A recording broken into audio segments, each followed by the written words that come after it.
ইসিআইয়ের ব্যর্থতা বারবার চোখে পড়েছে, তার ছাপ ফাইনাল লিস্টেও রয়েছে।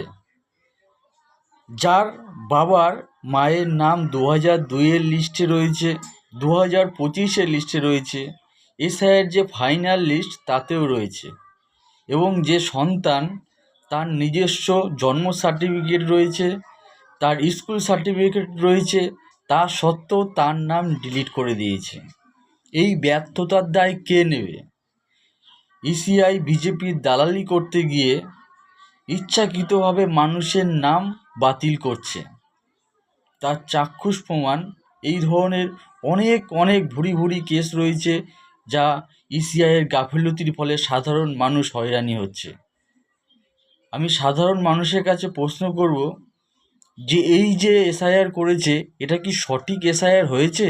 আপনাদের মতামত কমেন্ট বক্সে জানান।